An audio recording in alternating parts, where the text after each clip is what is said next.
Hello అండి, నేను లక్ష్మీ నరేష్. నేను ఐటీలో వర్క్ చేస్తాను, మోస్ట్లీ ఇంటూ రిక్రూట్మెంట్. నేను యూకే యూరప్కి రిక్రూట్మెంట్కి వర్క్ చేస్తాను. So we have a company called Hirexus solutions. ఇది బెంగళూరు బేస్డ్. ఇది so I'm heading the whole unit. అంటే ఆ యూనిట్ మొత్తాన్ని I will take care of the unit అనమాట. దీంతో పాటు ఇంకా కొన్ని ఇంట్రెస్ట్ ఉన్నాయి. అందులో బైక్ రైడింగ్ అనేది నా పర్సనల్ ఇంట్రెస్ట్. ఎప్పుడు కుదిరినా బెంగళూరు కాబట్టి ఇంకా చాలా ప్లేసెస్ ఉంటాయి, నేను బైక్ తీసుకుని రైడ్కి వెళ్తుంటాను. సో రీసెంట్గా లేహ్ లద్దాఖ్ వెళ్ళొచ్చాను అనమాట.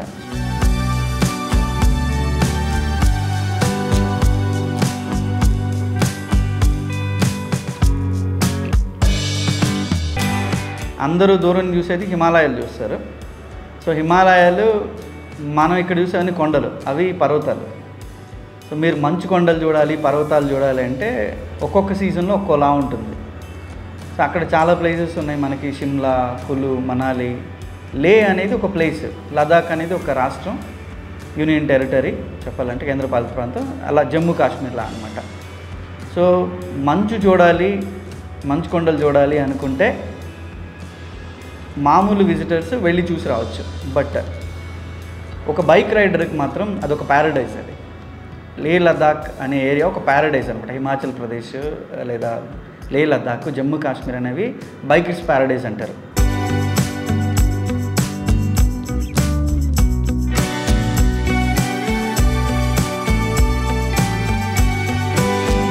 ఉమ్లింగ్లా అని ఒక ప్లేస్ ఉంది. దట్ ఈస్ అది ఏంటంటే ప్రపంచంలో ఉన్న ఎత్తైన ప్లేస్లో రోడ్డు ఉన్న ప్లేస్ అనమాట.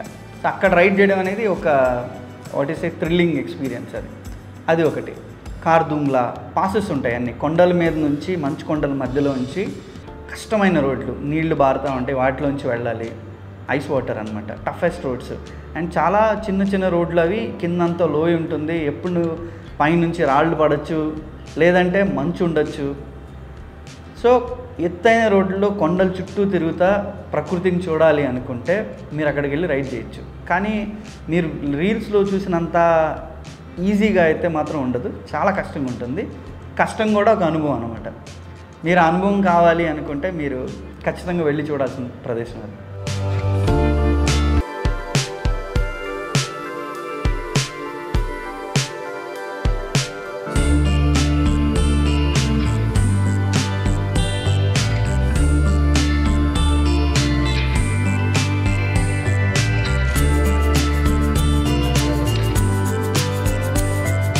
బైకర్ పర్స్పెక్టివ్లో అంటే ఒక బైక్ తీసుకొని వెళ్ళాలి అనుకుంటే 2-3 దారులు ఉన్నాయి.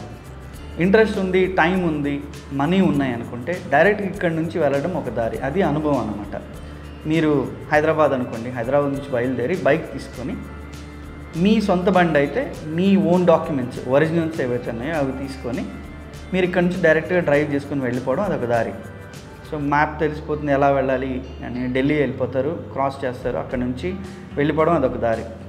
రెండో దారి, మేము ఇక్కడ నుంచి డ్రైవ్ చేయలేమనుకున్న వాళ్ళు ఢిల్లీకి వెళ్ళి, అంటే ఇక్కడ నుంచి మీరు సపోజ్ మనకి ఇక్కడ నుంచి స్టార్ట్ అయ్యే ట్రైన్స్ ఉంటాయి, బుక్ చేసుకున్న టికెట్ మనతో పాటు బైక్ని కూడా పార్సిల్లో వేసుకొని వెళ్ళొచ్చు. అది ఒక 2,500 నుంచి 3,500. మాకు బెంగళూరు నుంచి ఒక 5,000 పడింది తీసుకెళ్ళడానికి. సో మీకు అక్కడ నుంచి వెళ్ళిపోతుంది, మీతో పాటు ట్రైన్ మీతో వస్తుంది, ట్రైన్లో వస్తుంది బైక్. సో అక్కడ దిగేసి బైక్ తీసుకుని అక్కడి నుంచి డ్రైవ్ చేసుకుని వెళ్ళడం ఇదో పద్ధతి. మీకు స్టేకి పర్ హెడ్ వచ్చేసి 1,000 రూపీస్ పెట్టుకోండి పర్ నైట్. సో ఎన్ని రోజులు ఉంటారన్న దాన్ని బట్టి ఉంటుంది అనమాట. ఆల్వేస్ కంపెనీ పెట్టుకుని వెళ్ళండి, బాగుంటుంది. సో 25,000 రూపీస్ బడ్జెట్ మేము అనుకున్నాము. సో మాకు 25,000లో బడ్జెట్ అయిపోయింది. మీకు ఇందులో ఇక్కడ నుంచి ట్రైన్కి వెళ్ళడానికి మీ ticket plus train bike parcel plus accommodation plus food, petrol, ఇవన్నీ. ఇంకా మీరేమైనా అడ్వెంచర్స్ చేయాలనుకుంటే అక్కడ చాలా ఉంటాయి అడ్వెంచర్స్, బంగీ జంప్ లాంటివి, డైవింగ్, ఇవన్నీ ఉంటాయి అన్నమాట. అవి చేయాలనుకుంటే ఇన్ అడిషన్ 25,000 ఒక యావరేజ్ కాస్ట్ పడుతుంది నాకు వెళ్ళాలి అనుకుంటే. ఇది రెండో దారి. మూడో దారి వచ్చేసి మాకు బైక్ అవసరం లేదు, మేము చూడ్డానికే వెళ్తాము అనుకుంటే మీరు ఢిల్లీ వరకు వెళ్ళిపోయి, బైకర్స్కే చెప్తున్నాను ఇది కూడా, ఢిల్లీ వరకు వెళ్ళిపోయి ఢిల్లీ నుంచి మనాలికి బస్సులో వెళ్ళి మనాలిలో బైక్ రెంటల్ తీసుకోవచ్చు. అక్కడ చాలా రెంటల్స్ ఉంటాయి. మీకు పర్ డే 1,500 నుంచి 1,800కి ఒక Hunter, Himalaya royal Enfield hunter లేదా హిమాలయన్ ఇస్తారు. 1,800 per head per bike per day ఇస్తారు, ఛార్జ్ చేస్తారు. అది మీకు లద్దాఖ్ వరకే, లే వరకే పనికి వస్తాయి. వీళ్ళు మళ్ళీ లే నుంచి వేరే వేరే ప్లేసెస్కి వెళ్ళాలంటే ఈ బైక్లు అలౌ చేయరు. సో మేము అందుకని సొంత బైకులు తీసుకెళ్ళాం అనమాట. మీరు మళ్ళీ లే నుంచి కొన్ని ప్లేసెస్కి వెళ్ళాలనుకుంటే లేలో బైక్ రెంట్కి తీసుకోవాలి. సో బెస్ట్ ఆప్షన్ వచ్చేసి ఇక్కడ నుంచి బైక్ తీసుకెళ్ళడం. లేదు అంటే ప్యాకేజెస్ ఉంటాయి, లేకి వెళ్ళిన తర్వాత వాళ్ళు మీకు బైక్ ఇస్తారు, మీరు లే నుంచి మళ్ళీ మనాలికి రైడ్ చేయొచ్చు, ప్యాంగాంగ్ వ్యాలీ, నూబ్రా ఇక్కడ అన్ని రైడ్ చేసుకుని పోవచ్చు. ఇది థర్డ్ ఆప్షన్. ఇది ఫోర్త్ ఆప్షన్ వచ్చేసి డైరెక్ట్ ఫ్లైట్ ఇక్కడ నుంచి మీరు లేకి వెళ్ళిపోవచ్చు. మీరు చూసుకుంటే అప్రాక్సిమేట్లీ 10K పడుతుంది వన్ వే ఫ్లైట్. ఇది 1 స్టాప్ ఉంటుంది మధ్యలో. మీరు లేకి వెళ్ళిపోయి అక్కడ చాలా ఉన్నాయి. మన తెలుగు వాళ్ళది కూడా ఒక స్టే ఉంది, హోమ్ స్టే. 22,000 ఛార్జ్ చేస్తారు approximately per head with accommodation, food and package. అంటే మీ ట్రిప్ అక్కడ తీసుకెళ్ళి చూపించి రావడం వరకు అప్రాక్సిమేట్లీ 25 అనుకోండి. సో అప్ అండ్ డౌన్ మీకు 10K 20K 50Kలో 1 పర్సన్ పోయి మీరు అక్కడ ఏదర్ బైక్ రైడ్ చేయొచ్చు లేదా కార్లో కూడా వెళ్ళి రావచ్చు. ఇది ఉన్న 4 ఆప్షన్స్ మీకు.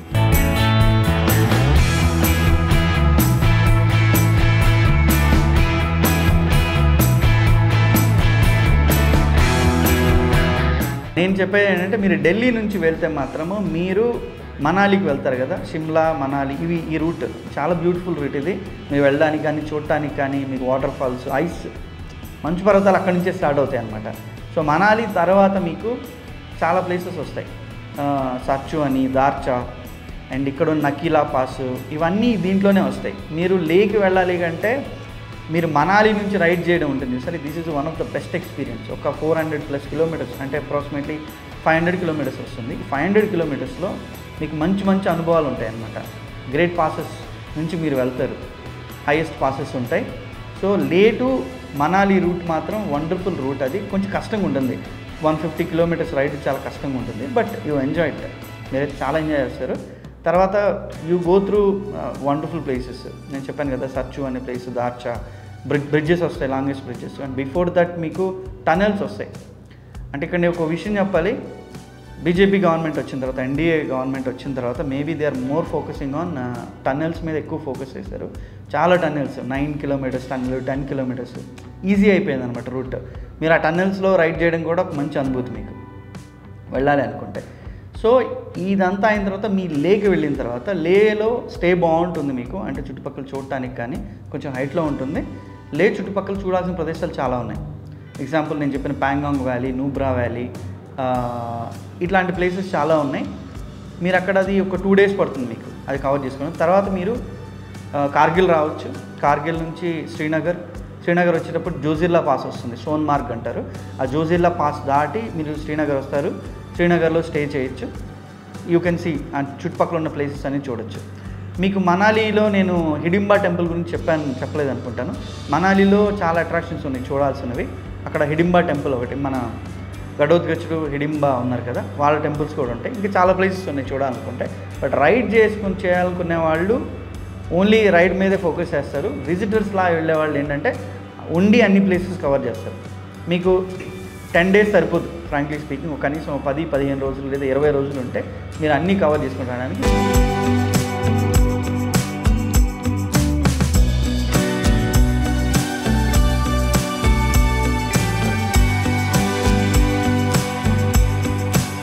ప్లాన్ ఏం లేదు, మేము ఒక రోడ్ అనుకున్నాము. నాకు ఈ రూట్లో వెళ్ళాలి, ఫస్ట్ అనుకున్నది ఈ రూట్లో వెళ్ళాలి అనుకున్నాము. మనకు కొన్ని స్టాప్స్ ఉంటాయి, ఇక్కడైతేనే మనకి స్టే దొరుకుతుంది, ఇక్కడ దాటితే దొరకదు. అండ్ పెట్రోల్ అవైలబిలిటీ చూసుకోవాలి. సో మీరు మనాలి వెళ్ళేటప్పుడు మేము ఇక్కడ నుంచి ఢిల్లీ నుంచి స్టార్ట్ అయిన తర్వాత రూప్నగర్లో ఫస్ట్ స్టే పెట్టుకున్నాము, పంజాబ్. తర్వాత రూప్నగర్ నుంచి దార్చా, ఈ దార్చా మధ్యలో మనాలి, ఈ కులు, షిమ్లా ఇవన్నీ తగులుతాయి మనకి. మీకు స్టేకి వచ్చేసరికి చాలా ఆప్షన్స్ ఉంటాయి ఉండడానికి. అందులో 200-300 పర్ నైట్ నుంచి ఇంకా ఆన్ టాప్ చాలా ఉంటాయి. సో ఎవరైతే బైక్ రైడర్స్ ఉన్నారో ఈ టెంట్స్ ఉంటాయి వాళ్ళకి 200-300 లోపల హీటర్ ఉంటుంది, అది పిక్ చేసుకొని మీరు ఉండొచ్చు ఉండడానికి. ఫుడ్ అక్కడే దొరుకుతుంది. ఫుడ్ మీకు తెలిసిందే, మన అన్నాలు, పప్పులు, చారులు ఏముండవు. సో మోర్ అబౌట్ పరాటాలు, చపాతీలు, నూడిల్స్ ఇవే దొరుకుతాయి.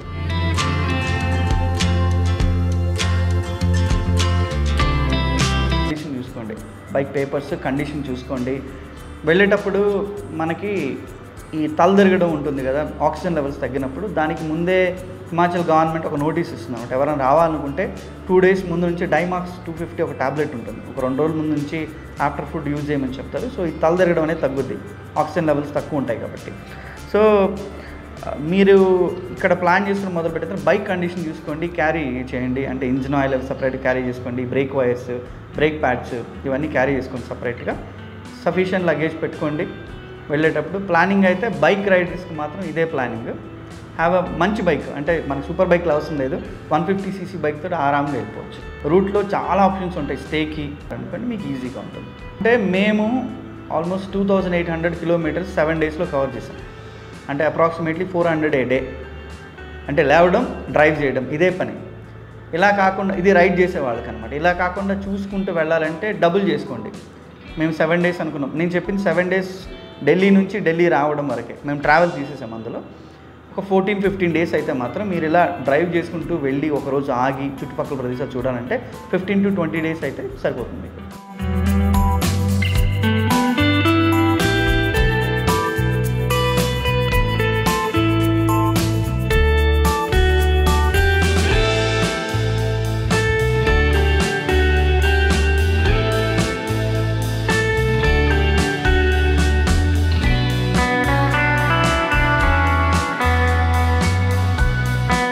ఇంట్రెస్ట్ ఉండడం వేరు, ఫిట్గా ఉండడం వేరు. మనకి ఇంట్రెస్ట్ ఉంటుంది, మనం అనుకుంటాం మనం డ్రైవ్ చేయగలమని. రెగ్యులర్గా స్ట్రైట్ రోడ్స్ మీద డ్రైవ్ చేయడము, హై పాసెస్లోకి వెళ్ళినప్పుడు ఎత్తైన ప్రదేశాలు అంటే 15,000, 10,000, 12,000 feet హైట్లో డ్రైవ్ చేయడం చాలా డిఫికల్ట్. అండ్ మోర్ ఓవర్ ఇవన్నీ మీకు ఘాట్ సెక్షన్స్ ఉంటాయి అన్నమాట, అండ్ టఫ్ రోడ్స్.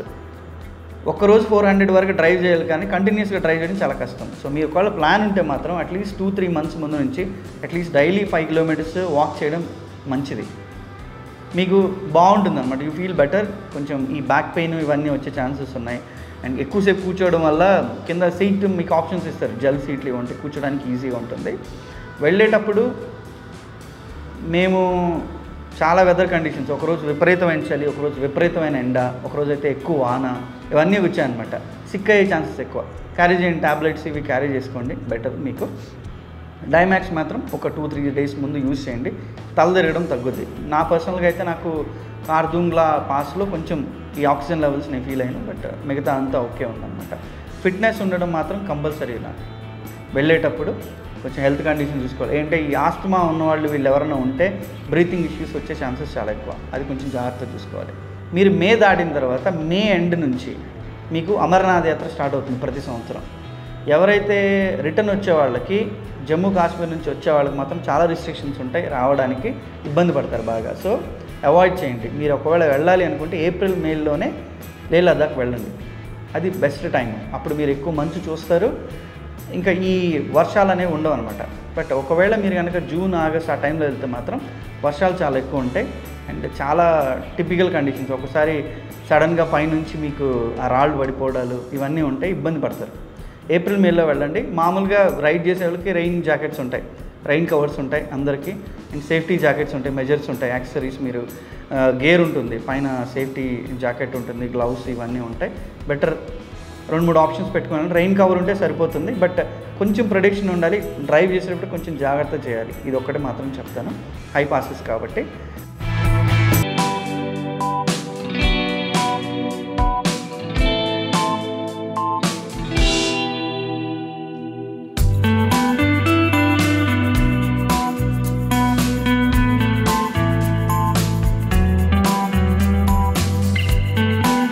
మీరు అక్కడికి పోయిన తర్వాత, ఢిల్లీ పోయిన తర్వాత ఇన్ కేస్ మీరు ఒక 1 day కనుక ఉండగలిగితే మీరు అక్కడ షాపింగ్ చేసుకోవచ్చు. అంటే అట్లీస్ట్ -5 degrees కవర్ చేసి జాకెట్ దొరుకుతుంది చాలా తక్కువలో, 500-1000లో మంచి జాకెట్ దొరుకుతుంది చలికి. ఒకటి అక్కడ కొనేసుకుంటే సరిపోతుంది మీకు, అంతే. మనకి ఇంక అక్కడికి పోతే మనకి స్టేల్లోనే మనకి వీళ్ళు లోపల ఇది హీటర్స్ ఇస్తారు, సో ఇబ్బంది ఏముంటుంది స్టే చేయడానికి. బట్ రైడ్ చేసేటప్పుడు మాత్రం గ్లౌస్ ఇవన్నీ ఉంటాయి కదా, ఇవి విండ్ ప్రూఫ్, వాటర్ ప్రూఫ్ ఇవి తీసుకోండి. అండ్ మీకు థర్మల్ ఉంటుంది, థర్మల్ అంటే చలికి ఆగడానికి. మీకు ఢిల్లీలో మంచివి దొరుకుతాయి, రీజనబుల్, ఒక 1000లో మంచివి దొరుకుతాయి, సరిపోతుంది. బేసిక్గా రైడ్ చేయాలి అనుకునే వాళ్ళకి ఫుడ్ స్పెసిఫికేషన్స్ ఉండకపోవడమే మంచిది. అంటే ఇదే తినాలి, ఇదే ఉండాలి, ఇది ఉండకపోవడమే మంచిది. మనకు అక్కడ లోకల్ ఫుడ్ మీకు కొంచెంమందికి పడకపోవచ్చు, బట్ అనుభవం అవుద్ది మనకి. మనం ఇక్కడ తిన్నట్టు అక్కడ తినాలంటే కుదరదు. లేదు అనుకుంటే మాత్రం కొంతమంది ఏం చేస్తారంటే చిన్న స్టవ్స్ క్యారీ చేస్తారు.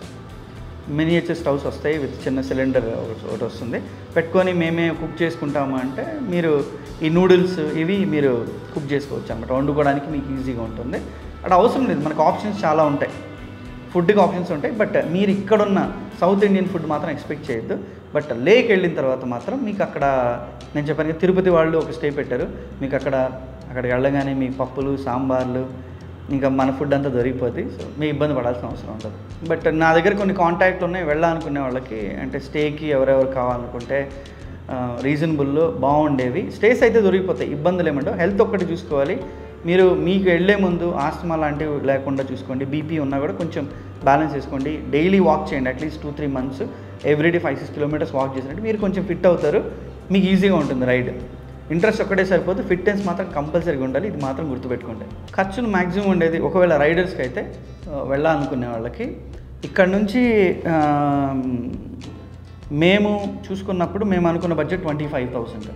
ఎందుకు అనుకున్నామంటే బైక్ పార్సల్స్కి మనకు అవుతాయి. మాకు బైక్ పార్సల్స్కే 2 bikesకి వచ్చేసి 25,000 అప్రాక్సిమేట్గా. నిజాముద్దీన్ నుంచి ఇక్కడికి రావడానికి, ఢిల్లీ నుంచి రావడానికి 15,000, ఇక్కడ నుంచి వెళ్ళడానికి 10,000, 25,000 ఓన్లీ బైక్ అయ్యింది. తర్వాత వచ్చేసి మనకి అకామిడేషన్కి అవుతాయి. సెకండ్ వచ్చేసి first parcel, accommodation, food, petrol.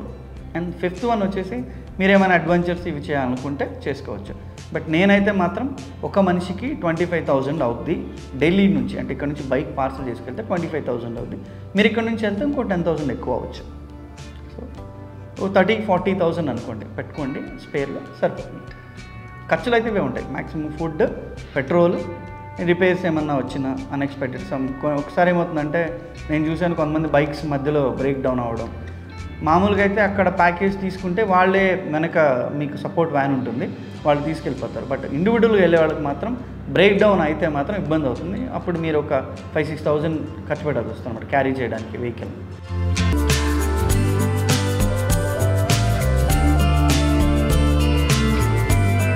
Engine oil కనుక ప్రాపర్గా ఉండి, ప్రాపర్ ఇంజిన్ ఆయిల్ అంటే బైక్ సీసీ బట్టి, బైక్ కండిషన్ బట్టి మీరు సింథటిక్ ఆయిల్ వాడడం మంచిదన్నమాట. మామూలు మెకానిక్ చెప్తే వాళ్ళే వేస్తారు. బ్రేక్ ప్యాడ్స్ చూసుకోండి, కంపల్సరీ చూసుకోవాల్సింది బ్రేక్ ప్యాడ్స్ చూసుకోవాలి. కొత్త వేయించుకోవడం బెటర్, స్పేర్ ఒకటి తీసుకెళ్ళడం బెటర్. అండ్ క్లచ్ వైర్ అది తెగిపోయే ఛాన్సెస్ ఎక్కువ, ఎందుకంటే పైకి వెళ్తాం కదా. నాతో పాటు వచ్చిన ఇంకో బైక్ అయితే రాయల్ ఎన్ఫీల్డ్ క్లాసిక్ 350, దానికి వెనక వీల్కి ఆ వీల్ ఇవి ఉంటాయి కదా చిన్న పళ్ళు, అవి విరిగిపోయాయి హైట్ వెళ్ళడానికి. మన గేర్స్ మార్చేటప్పుడు విరిగిపోయే ఛాన్సెస్ ఎక్కువ అనమాట. సో తక్కువ, కొంచెం జాగ్రత్త రైడ్ చేసుకుంటే ఏముండదు. మోర్ ఏంటంటే బ్రేక్ ప్యాడ్స్ హైట్ ఎక్కి దిగేటప్పుడు అవి అరిగిపోయే ఛాన్సెస్ ఎక్కువ, క్లచ్ వైర్స్ పోతాయి. కొంచెం మనకి నాలెడ్జ్ ఉందనుకోండి ఎలా మార్చుకోవాలి, క్లచ్ వైర్ ఎలా మార్చుకోవాలి ఏంటి అనేది, సో ఈజీ అవుతుంది, కంఫర్టబుల్ ఉంటుంది అన్నమాట. బట్ మోస్ట్లీ మెకానిక్స్ దొరుకుతారు. ఈ నేను చెప్పిన దార్చా నుంచి లేక్ వెళ్ళే మధ్యలో మాత్రం కొంచెం కష్టం అవుతుంది అంతే.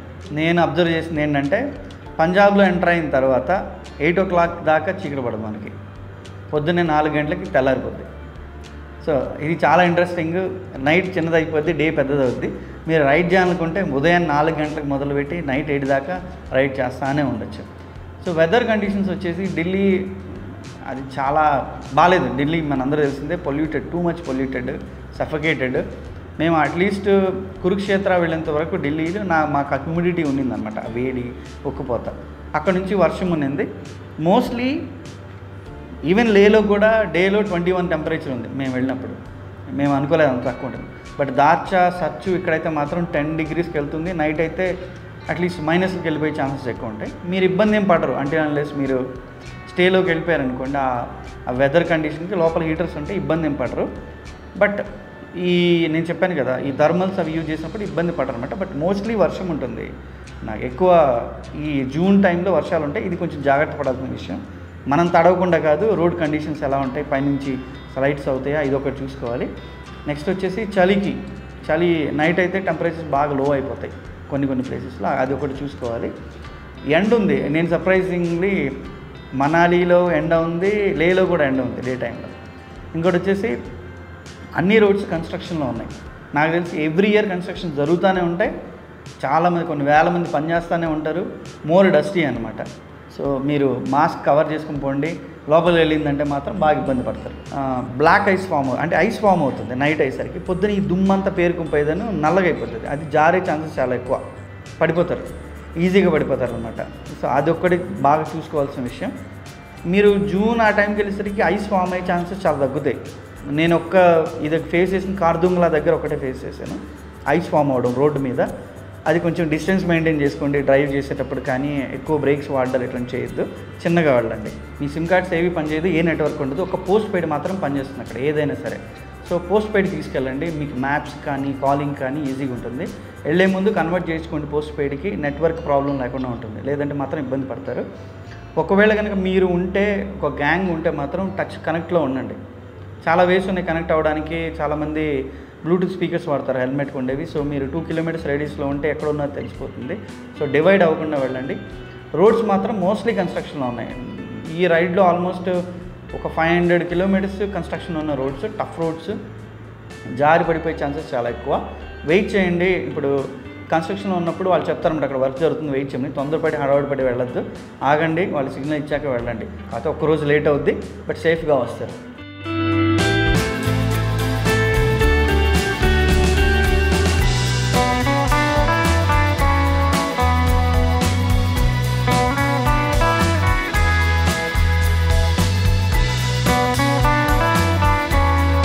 ఇది మీరు క్యాష్కి వచ్చేసరికి మాత్రం ఖచ్చితంగా పూర్తిగా క్యాష్ తీసుకెళ్ళండి. ఓన్లీ కొన్ని ఏరియాల్లో అంటే లేక్ వెళ్ళాక లేదా మనాలి ఇక్కడే మాత్రం యూపీఐలు పనిచేస్తాయి. మీకు మధ్యలో ఎక్కడ మీకు యూపీఐ లాంటి పని చేయవు. ఐ ఆల్వేస్ ప్రిఫర్ డబ్బులు తీసుకెళ్ళండి. మీరు క్యాష్ పెట్టుకోండి, సపరేట్గా ఒక పౌచ్ పెట్టుకోండి, డబ్బులు పెట్టుకోండి, క్యాష్ అయితే తీసుకెళ్ళండి. యూపీఐలు మాత్రం ఆశ పెట్టుకోవద్దు, దాని మీద ఇబ్బంది పడతారు. మీకు ఏటీఎమ్స్ ఉంటాయి ఎక్కడ పోయినా, మనాలి ఇక్కడికి వెళ్ళిన తర్వాత ఢిల్లీలో కానీ క్యాష్ విత్డ్రా చేసుకొని క్యాష్ పెట్టుకోండి. డాక్యుమెంట్స్ మాత్రం కంపల్సరీ తీసుకెళ్ళండి, ఒరిజినల్స్ తీసుకెళ్ళండి డాక్యుమెంట్స్ తీసుకెళ్ళేటప్పుడు. సో ఇప్పుడు ఆర్సీ కానివ్వండి, మీ ఆధార్ ఉంటే ఓటర్ ఐడి, లేదా మీ డ్రైవింగ్ లైసెన్సు, బైక్కి పొల్యూషన్ చెక్ ఒకటి, ఇన్సూరెన్స్, ఈ 6 డాక్యుమెంట్లు కంపల్సరీగా ఒరిజినల్స్ పెట్టుకొని వెళ్ళండి. అంటే అవసరమా అంటే ఏమో అడిగారు అనుకోండి, ఆర్మీతోటి పని కాదు కదా, వాళ్ళు అడుగుతారు, చూపిస్తే బాగుంటుంది అనమాట, ఇబ్బంది లేదు, జస్ట్ 1 డాక్యుమెంట్ కాబట్టి. అందరు పవర్ బ్యాంక్స్ తీసుకెళ్తారు. తీసుకెళ్ళేటప్పుడు పవర్ బ్యాంక్స్ ఒక 20,000 mAh, 10,000 mAh, మీకు హార్డ్లీ 1,000 లోపు చాలా వస్తాయి, పెట్టుకోండి. మామూలు నైట్ అవ్వడం ఛార్జ్ పెట్టుకోవడం, బట్ క్యారీ చేసుకోండి, పవర్ బ్యాంక్స్ క్యారీ చేసుకోండి, మీకు ఈజీ అవుతుంది. దానివల్ల ఫోన్స్కి అయితే ఇబ్బంది ఏం రాదు నాకు తెలిసి, but it will be okay. మీరు మ్యాప్స్ యూజ్ చేసేటప్పుడు ఏమవుతుందంటే ఫోన్ ఛార్జింగ్ తొందరగా అయిపోద్ది. చాలామంది ఏంటంటే మీ ఫోన్ హోల్డర్కి ఛార్జర్ కనెక్ట్ చేస్తారు. సో మీరు డైరెక్ట్గా మీరు యూజ్ చేస్తున్నా కూడా ఛార్జింగ్ కంటిన్యూస్గా అవుతూ ఉంటుంది, ఇబ్బంది పడాల్సిన అవసరం ఉంటుంది. నార్మల్గా అంటే మేము 2 years బ్యాక్ మనాలి ప్లాన్ చేసుకున్నాం, బట్ సమ్హౌ కుదరలేదు, వెళ్ళలేకపోయాను అనమాట. నేను సౌత్లో చాలా ప్లేసెస్కి వెళ్ళాను. ఇటువంటి ప్లేసెస్కి వెళ్ళేటప్పుడు మనకి ఇంట్రెస్ట్ ఉంటుంది, బట్ టుగెదర్నెస్ వచ్చేసరికి కొంచెం కష్టం అవుతుంది. బట్ ఎన్ని పనులు ఉన్నా సరే మీకు ఒకవేళ ఇంట్రెస్ట్ ఉంటే మాత్రం మీకోసం కొంచెం మనీ పెట్టుకోండి, పక్కన పెట్టుకోండి, ప్లాన్ చేసుకోండి, ఒక 10 days ప్లాన్ చేసుకోండి, ఖచ్చితంగా అయితే వెళ్ళిరండి. ఎందుకంటే టైం రాదు మళ్ళీ వెనక్కి, అయితే మాత్రం మనీ రావచ్చు, ఓపిక ఉండదు తర్వాత, but this is the one of the best trip in your life. బాగుంటుందా, సూపర్గా ఉంటుందా నేను చెప్పను, బాగుంటుందని చెప్పను, ఇది ఒక అనుభవం అంతే, కష్టమైన అనుభవం, చాలా ఎంజాయ్ చేస్తారు మీరు, మీకు ఇందులో లైఫ్ కనిపిస్తుంది. 150 kilometers వర్స్ట్ రోడ్లో డ్రైవ్ చేసి ఇలానే ఉంటుందా లైఫ్ అనిపించేలోపు ఒక 80 kilometers మీకు ఒక స్ట్రైట్ రోడ్డు వ్యాలీ మధ్యలో బ్యూటిఫుల్ ప్లేసెస్లో తీసుకెళ్తాను అనమాట. అబ్బా బాగుంది లైఫ్, ఇలానే ఉంటుందేమో అని అనుకునేలోపు మమ్మల్ని మళ్ళీ కొండలు ఎక్కించేస్తుంది, ఘాట్ రోడ్లో తిప్పుద్ది, నీళ్ళలోంచి తీసుకెళ్ళొద్ది. సో అన్నీ ఉంటాయి, హ్యాపీనెస్ ఉంటుంది, టఫ్నెస్ ఉంటుంది, బట్ ఇలానే ఉంటుంది జీవితం. మీకుండే బైక్ మీది 150cc బైక్ అనుకోండి, మీ పక్కన ఒక 1200cc BMW 1200cc బైక్ మీ పక్క నుంచి ఫాస్ట్గా వెళ్ళిపోద్ది.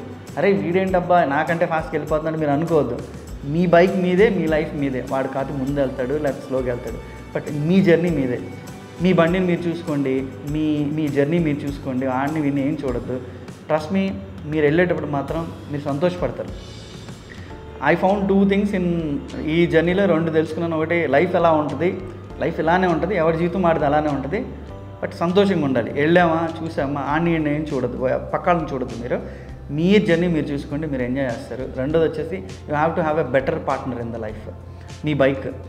అది అమ్మాయి అయ్యొచ్చు అబ్బాయి ఉండొచ్చు, కానీ మీ బైక్ మీద మీరు వెళ్ళేటప్పుడు మీ బైక్ మీకు నచ్చుద్ది, మిమ్మల్ని జాగ్రత్తగా తీసుకెళ్ళి జాగ్రత్తగా తీసుకొస్తాం అనమాట. ఓకే, దానికి మీరేం చేయాలంటే దాని కండిషన్లో పెట్టుకోవాలి, దాన్ని చూసుకోవాలి, దాన్ని అప్రిషియేట్ చేయాలి. పార్ట్నర్ ఎలా ఉంటుంది అంటే, ఒక పార్ట్నర్ ఉంటే అది బెస్ట్ పార్ట్నరా, సూపర్గా ఉందా, సూపర్ బైకా, ఇదేం అవసరం లేదు. మనకు దొరికింది. ఇప్పుడు నా దగ్గర ఉన్న నేను వాడిన బండి యమహా FZ 250cc. సాటిస్ఫాక్షన్ ఉండకపోవచ్చు, నేను చాలా దూరం తిరిగాను నా బండి మీద, కానీ ఇట్లాంటి టఫ్ టెరైన్స్లో వెళ్ళేటప్పుడు నేను ఆ బండి ఎంత జాగ్రత్తగా తీసుకెళ్ళింది, ఎంత జాగ్రత్తగా తీసుకొచ్చింది. నువ్వు బాగా చూసుకుంటేనే తీసుకెళ్తుంది అది. బ్రేక్ ప్యాడ్స్ ఏం చేంజ్ చేసుకుంటే తీసుకెళ్ళి దాన్ని తిట్టేసి నీ వల్ల ఇదైందంటే కుదరదు. దాన్ని బాగా చూసుకోవాలి, అది నేను బాగా చూసుకుంటుంది. అది లైఫ్ అయినా అంతే, మీ పార్ట్నర్, అది వైఫ్ అవ్వచ్చు, హస్బెండ్ అవ్వచ్చు. అప్రిషియేట్ చేయండి, మీరు చిన్న పనికైనా అప్రిషియేట్ చేయండి. ఫ్రీనే కదా, వాళ్ళు సంతోషపడతారు. అబ్బాయి అయినా అమ్మాయి అయినా, అబ్బా నీ వల్లనే అబ్బా ఇలా అయింది అంటే వాళ్ళు సంతోషపడతారు. జర్నీ చాలా బాగుంటుంది. కొంతమందికి ఏంటంటే అప్రిషియేట్ చేయడం రాదు. మేబీ అట్ టైమ్స్ నేను కూడా మిస్ అవుతానేమో, బట్ అప్రిషియేట్ చేయడం అవసరమని నాకు బాగా అనిపించింది. First point. సెకండ్, ఇక్కడికి వెళ్ళేటప్పుడు ఎవరి జీవితం మాత్రం వాళ్ళదేనబ్బా. నా జీవితం నాదే, నా బండి నాది, 250cc బైక్ అయినా సరే నా రైడ్ నాది, నేను ఎంజాయ్ చేస్తాను. నేను వాళ్ళని వీళ్ళని చూడను, నా రైడ్ నేను ఎంజాయ్ చేస్తాను. ఎంజాయ్ చేయాలి. పక్కాలను చూస్తే మాత్రం ఒక రకమైన అసంతృప్తి ఉంటుంది, చూడొద్దు మీరు. మీ లైఫ్ మాత్రం ఇది. ఈ రెండు విషయాలు మాత్రం నాకు కొంచెం బాగా అనిపించినాయి. And I feel little more matured. 60 year పీపుల్ని చూశాను అక్కడ, 60-65 years ఉన్న వాళ్ళని చూశాను. వెళ్ళొచ్చు, ఎవరైనా వెళ్ళొచ్చు. ఆఫ్టర్ యూ గాట్ అంటే మీకు డ్రైవింగ్ లైసెన్స్ వచ్చాక ఆ ఫిట్నెస్ ఉండి మనీ చూసుకొని వంట ఓపిక కనుక ఉందనుకోండి, ఇంట్రెస్ట్ కనుకుంటే ఆరాంగా వెళ్ళి రావచ్చు. బట్ ఫిట్నెస్ చూసుకోండి. ఈ ఆస్తమా లాంటి ఇష్యూస్ ఉన్నప్పుడు మాత్రం ఆక్సిజన్ సిలిండర్స్ క్యారీ చేసుకోవచ్చు. చిన్నవి ఎంత టిన్ క్యాన్స్ ఉంటాయి, అవి క్యారీ చేసుకున్నాను. ఒకవేళ మీకు బ్రీతింగ్ ఇష్యూ వస్తే మధ్యలో యూజ్ చేసుకోవచ్చు, అంత తప్పితే ఏముండదు. కానీ వెళ్ళేటప్పుడు మనం రీల్స్ చూసినట్టు మాత్రం ఉండదు. మళ్ళీ చెప్తున్నాను, రీల్స్ నేను తీస్తాను, నా రీల్స్ కూడా చూడడానికి బాగుంటాయి, కానీ ఆ రీల్స్ వెనక కష్టం ఉంటుంది. కష్టాన్ని కూడా మీరు అనుభవించగలిగితే వెళ్ళండి, అది కూడా ఒక అనుభవమే. కష్టమైన అనుభవం అనమాట, మంచి అనుభవం. అది మీకు ఒక జ్ఞాపకంగా మాత్రం మిగిలిపోద్ది వచ్చిన తర్వాత.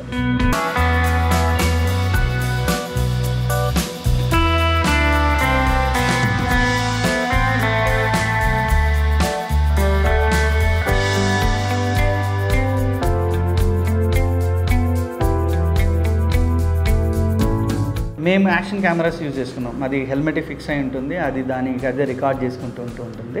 చాలా ఆప్షన్స్ ఉన్నాయి మన కెమెరాస్లో. ఒకటి యాక్షన్ కెమెరా ఒకటి ఉంటుంది, ఇన్స్టా 360 కెమెరా ఉంటుంది. అది దాని రికార్డింగ్ పద్ధతి ఇంకోలా ఉంటుంది.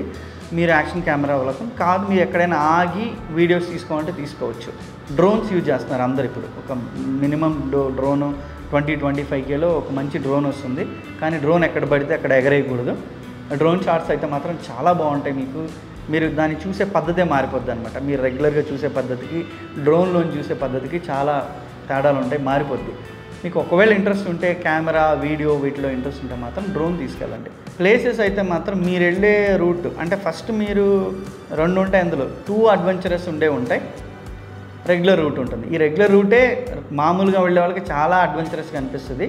సో మీరు వెళ్ళేటప్పుడు ఈ కులు, మనాలి, షిమ్లా మీరు ఇక్కడ ఆగి ఒక రోజు స్పెండ్ చేసి అక్కడ ఉండే ప్రదేశాలు చూడొచ్చు. లే కూడా అంతే. సో ఎక్కువ మీకు ఈ మాన్స్టరీస్ ఉంటాయి అన్నమాట. బుద్ధులు ఉంటారు కదా, బౌద్ధుల మాన్స్టరీస్, స్తూపాలు, వాళ్ళ గుళ్ళు ఇవన్నీ ఉంటాయి. మీరు అవి చూడడానికి బాగుంటాయి. లేక్స్ ఉంటాయి, వాటర్ ఫాల్స్, లేక్స్, ఇవన్నీ చూసే ప్రదేశాలు చాలా ఉన్నాయి. మీరు ఒకసారి అనుకోవాలి అనుకుంటే మీరు ట్రిప్ స్టార్ట్ చేస్తే ఏ లొకేషన్కి వెళ్ళొచ్చు అనేది మీకు ఒక ఐడియా వస్తుంది.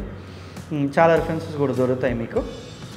నెక్స్ట్ వచ్చేసి రైడ్స్ వచ్చేసి అడ్వెంచర్స్, బంగీ జంప్ లాంటివి ఉన్నాయి, జిప్ లైనర్స్ ఉంటాయి. అండ్ అక్కడ ఈ స్నో ఎక్కువ ఉన్నప్పుడు ఏప్రిల్ ఆ టైంలో మీకు స్నో గేమ్స్ ఉంటాయి, చాలా ఉంటాయి. మీరు ఆప్షన్స్ ఎక్స్ప్లోర్ చేసుకోవచ్చు. బట్ డిఫరెంట్ ప్రైజెస్ ఉంటాయి, బార్గెన్ చేసుకోవాలి. మీరు వాళ్ళ దగ్గరికి వెళ్ళి నెగోషియేట్ చేసుకుంటేనే మీకు మంచి రేట్లో దొరుకుతాయి. ఇంగ్లీష్ వర్కౌట్ కాదు మీకు అక్కడ. ఖచ్చితంగా మీరు హిందీ వస్తే మీరు ఎక్కడికి వెళ్ళినా, లే లదాఖ్ కానివ్వండి, షిమ్లా, హిమాచల్, పంజాబ్, జమ్మూ కాశ్మీర్లో హిందీ వస్తే మీరు సర్వైవ్ అయిపోతారు. అద్భుతంగా రావాల్సిన అవసరం లేదు, కొంచెం బేసిక్ చిన్న చిన్న పదాలు చేస్తారు. అండ్ నా జర్నీలో మాకు ఆర్మీ వాళ్ళు మాత్రం బాగా సపోర్ట్ చేస్తారు, హెల్ప్ చేశారు. ఇది అందరు రైడర్స్ చెప్పే మాట. ఒకవేళ మీరు ఏమన్నా ఛాలెంజ్ ఫేస్ చేస్తే ఆర్మీ వాళ్ళు ఆల్మోస్ట్ ఎవ్రీ ప్లేస్లో ఉంటారు, వాళ్ళు మీకు హెల్ప్ చేస్తారు. మాకు 2-3 తెలుగు వాళ్ళ దగ్గర, ఒక ఆయన రాజమండ్రి నుంచి, ఒక ఆయన కడప, మాతో మాట్లాడారు, కొంచెం హెల్ప్ చేశారు. మేము ఒక దగ్గర మిస్ప్లేస్ అయ్యామన్నమాట. అంటే ఇద్దరు డివైడ్ అయిపోయాము, వాళ్ళు మాకు హెల్ప్ చేశారు. అంటే కలపడానికి ఫోన్స్ లేవు కదా, వాళ్ళ హెల్ప్ తీసుకున్నాను అనమాట. వాళ్ళు బాగా హెల్ప్ చేస్తారు మీకు.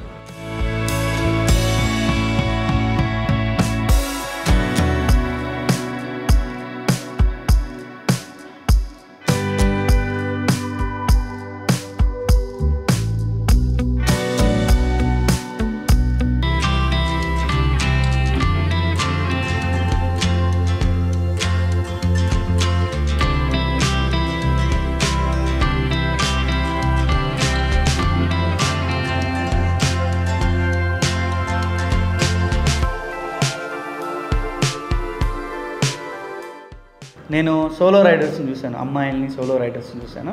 అంటే అది వేరే లెవెల్ అనమాట. చాలామంది కపుల్స్ అంటే వైఫ్ అండ్ హస్బెండ్ ఇలా కపుల్స్ రైడ్ చేసుకునే వాళ్ళు ఉన్నారు. ఇక్కడ నుంచి వెళ్ళిన వాళ్ళు ఉన్నారు, అక్కడ రెంటల్ తీసుకునే వాళ్ళు. హ్యాపీగా వెళ్ళిపోవచ్చు, మీకు ఎట్లాంటి ఇబ్బందులు ఏమి ఎదురుగావు. బట్ గ్రూప్లో వెళ్తే బాగుంటుంది వాళ్ళకు కూడా. దొంగతనాలు, రాబరీస్ ఇట్లాంటివి ఏమీ అవ్వలేదు, ఎందుకంటే అది ఎక్కువ ఫ్లో ఉండే రోడ్డే మీకు ఆల్మోస్ట్. అందుకే గ్రూప్లో వెళ్ళడం బెటర్. ఒకసారి అనుభవం వచ్చిందాక గ్రూప్లో వెళ్ళడం బెటరు. కొంచెం జమ్మూ కాశ్మీర్కి వెళ్ళిన తర్వాత మనకు అనిపిస్తుంది, కానీ అంటే అక్కడ ఎక్కువ పాపులేషన్ యూస్ మనకు అనిపించచ్చు, కానీ but they are very decent, బాగానే ఉంది అక్కడ. ఇబ్బందులు అయితే నాకు ఏం ఎదురవ్వలేదు. వెళ్ళండి, కానీ గ్రూప్లో వెళ్ళండి. అట్లీస్ట్ ఒక 4, 5, 6 ఇట్లా. నాకు తమిళనాడు నుంచి తగిలారు, మన ఆంధ్ర నుంచి, తెలంగాణ నుంచి, కర్ణాటక వాళ్ళు చాలా ఎక్కువ ఉన్నారనమాట. కానీ ఇక్కడ నుంచి బైక్స్ తీసుకెళ్ళే వాళ్ళు తక్కువ. మీరు వాళ్ళని చూడగానే వీళ్ళు తెలంగాణనా లేదా తమిళనాడా ఇవన్నీ మనకు తెలియదు అనమాట. కానీ అక్కడికి వచ్చి రెంటల్ తీసుకొని రైడ్ చేసేవాళ్ళు ఎక్కువ, సొంత బైక్స్ తీసుకునే వాళ్ళు తక్కువ అనమాట. అక్కడికి వెళ్ళి కూర్చుని తక్కువ. కానీ అక్కడికి వెళ్ళాక మీరు ఒకసారి లేకి వెళ్తే, లేలో మాత్రం గ్లోబల్ మీరు చాలామంది ఫారినర్స్ని చూడొచ్చు రైడ్ చేయడానికి వచ్చిన. నేను చెప్పే కదా, ఇది రైడర్స్ ప్యారడైజ్. ఖచ్చితంగా బైక్ రైడింగ్ చేసేవాళ్ళు ఇక్కడికి వచ్చి రైడ్ చేసేవాళ్ళు చాలామంది ఉంటారు. అంటే నేను ఫాలో అయ్యే వాళ్ళు ఇచీ బూట్స్ అని ఒక ఆవిడ ఉంది, ఆమె తను నెదర్లాండ్స్ నుంచి. తను కంప్లీట్ జాబ్ అన్నీ మానేసి ఓన్లీ ట్రావెల్ చేయడానికే ట్రావెల్ చేస్తుంది అనమాట. అక్రాస్ వరల్డ్ అన్ని కంట్రీస్ తిరిగింది. తను ఇక్కడికి వచ్చింది. అండ్ మన తెలుగు నుంచి చాలామంది బ్లాగర్స్ ఉన్నారు. బ్లాగర్స్ బయాస్ అని యాదవ్ కానీ, హరి అని, హెచ్ఎన్ మోటో వ్లాగ్స్ అని, తను వీళ్ళందరూ వెళ్ళొచ్చినారు అనమాట. మీరు అక్కడికి వెళ్తే మాత్రం నాట్ ఓన్లీ ఫ్రమ్ ఇండియా, మీరు అక్రాస్ గ్లోబ్ నుంచి చాలామంది రైడర్స్ని చూస్తారు. అంటే ఇండియా అవుట్ ఆఫ్ అంటే చాలా ప్లేసెస్ ఉన్నాయి. మీరు ఇండియా బయట రైడ్ చేయాలనుకుంటే చాలా ప్లేసెస్ ఉన్నాయి.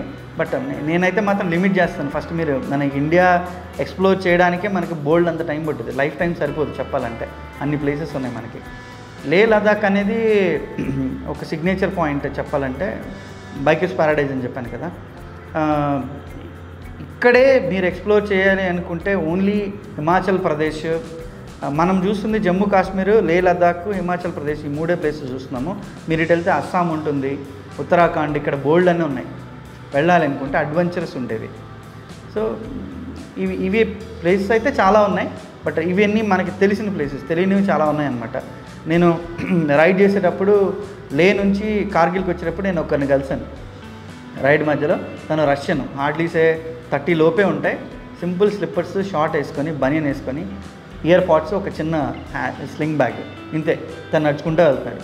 నాకు అర్థం కాలేదు, ఒక్కడే ఉన్నాడు, ఎక్కడికి వెళ్తున్నావు అని ఆపి అడిగాను అనమాట. ఎక్కడికి వెళ్తున్నావు అంటే జన్స్కార్ అని ఒక ప్లేస్ ఉంటుంది, వ్యాలీ. తను అక్కడ నడుచుకుంటూ వెళ్ళిపోతున్నాడు లే నుంచి ఒక్కడే. ఇలాంటి వాళ్ళు, మనం ఇండియాని మనం చూసే వెర్షన్ వేరు, బయట నుంచి వచ్చే వాళ్ళు చూసే వెర్షన్ వేరు. మేబీ వాళ్ళకి మనం కనపడింది, వాళ్ళకి ఏదో కనపడుద్ది. వాళ్ళైతే మాత్రం అదే చెప్పే కదా, మేము బైకే అబ్బా అని వెళ్తుంటే వాళ్ళు నడిచి వెళ్ళిపోతున్నారు. అది ఒక ఇంట్రెస్ట్ అనమాట. మీరు రైడర్స్నే కాదు, ఇక్కడికి వచ్చి సెట్ అయిపోయి ఇక్కడే ఆగిపోయిన వాళ్ళు చాలామంది ఉన్నారు. అదే మన ఇంకో వెర్షన్ ఉంది, ఆధ్యాత్మిక వెర్షన్లో. అట్లా చూసేవాళ్ళు, అక్కడికి వచ్చేవాళ్ళు చాలామంది ఉంటారు అనమాట.